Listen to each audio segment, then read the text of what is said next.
Good girl, Kitty. All right, so I mentioned chalk paint. I do not have the chalk paint to show you, but it is water-based, and I'm gonna show you a few things that I've done with it that can be pretty awesome, and you don't need a lot of it. So chalk paint, go to like Home Depot, AC Moore, Michaels, craft stores, whatever. Go to the paint department, and it's small, usually like this big, like a little Mod Podge or glue. All right, and you just take a glob of it, like little glob, and some water, and that's what I did, and mix it around. And okay, so here's a door. Can you see it? So I did layers. So I did like a turquoise layer, I did a off-white, a baby blue, a slate into copper, and put a layer, let it dry. Put a layer, let it dry. It brushes pretty good. You don't need to sand or really do anything to whatever is underneath. It is going to give it an aged look, or depending on the pattern, how you do it, you can make it look like wood or shapes or go to town. But I'm going to show you something else. Hold on. Okay, this is another door. Slightly different color variation. On to the next. All right, so this is a big dresser.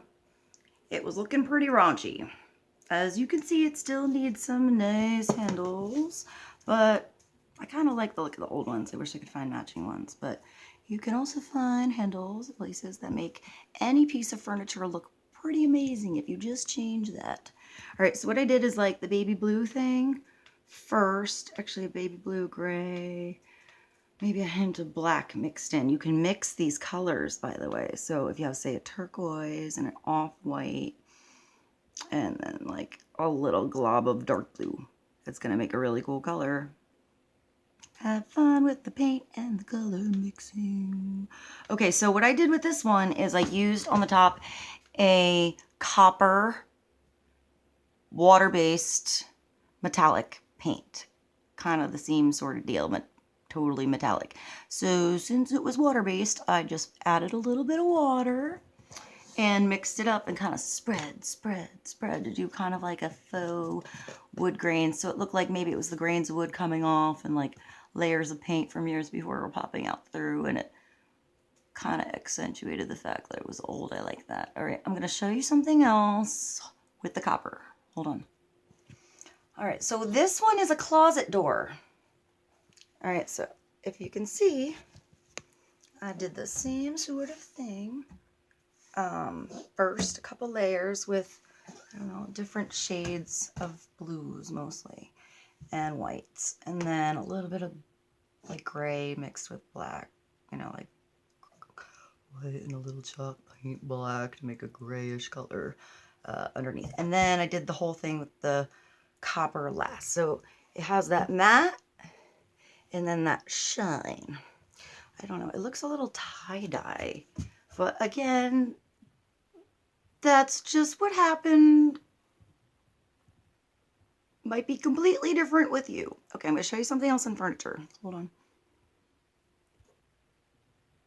Okay, so here we have a piece of furniture that's actually a jewelry box. It is actually pretty nice, but it was cheap. Alright, it was cheap because you have to put it together yourself.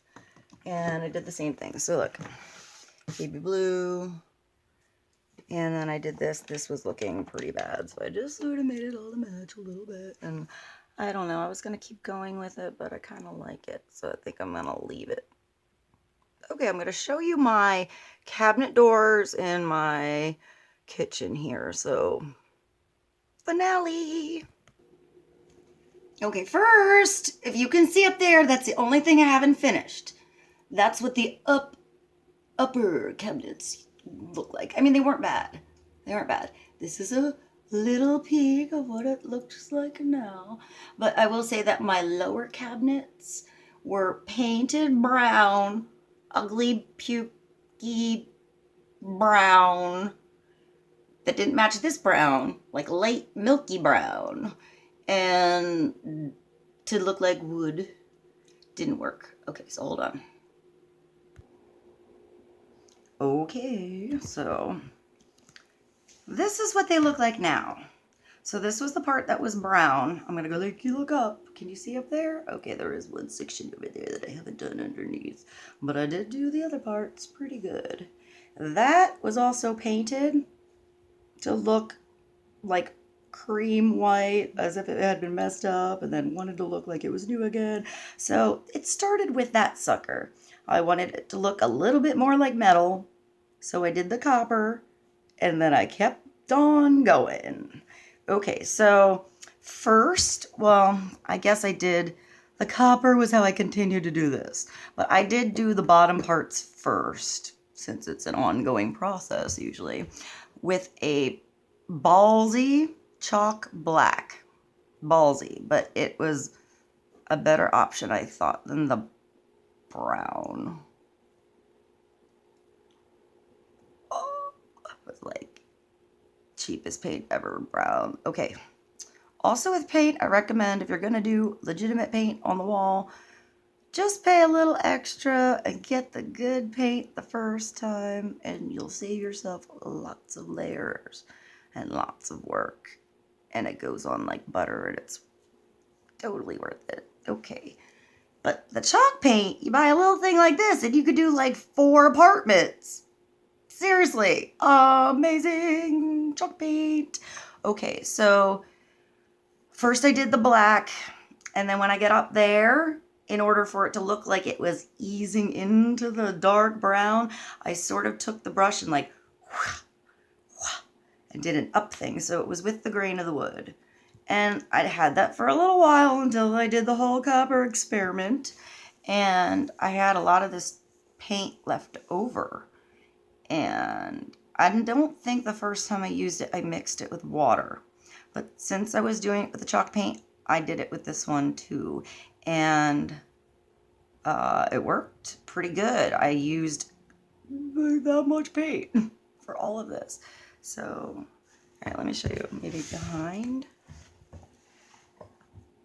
You know, I kept it looking a little bit like it peeked through, so you have that metallic matte. Now, what they do sell, how you're supposed to do the finishing touch of the chalk paint, is there's a wax. It's the same size. Now, you're going to use more of this than you will of the paint.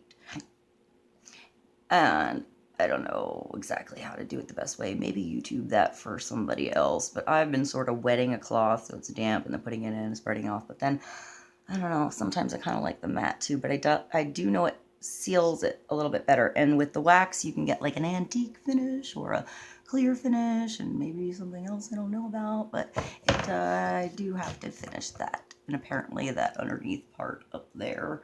And apparently the cabinet above the refrigerator. But at least I had it as a demonstration. So can I show you the paint? Wait, hold on. Hold on, let me show you this part. I know it's not perfect, but it looks a lot better than it did. Pretty good. Okay, hold on, I'm gonna get the paint. Okay, I don't have the chalk paint with me, but I'll show you that later when I show you my apartment. Because I've done some crazy things to the walls there, but they look pretty good.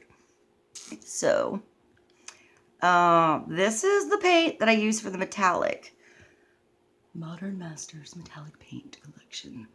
The elegant alternative in ordinary latex paint to water-based, easy application, non-tarnishing metallic colors.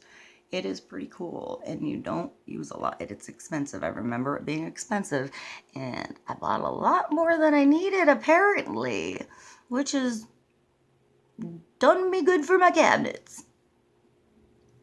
Yay for awesome cabinets.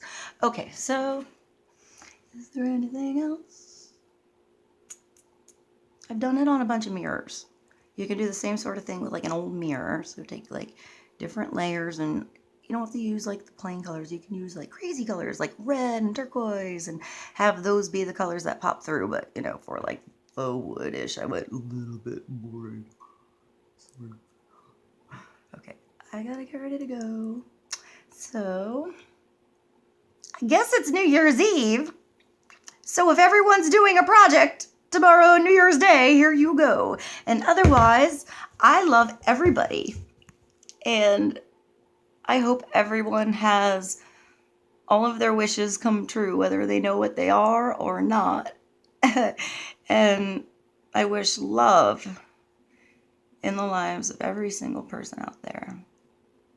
We need more love in the world, and it's up to each of us to start with it inside. All right, so chalk paint love, New Year's Eve, woohoo! Bye.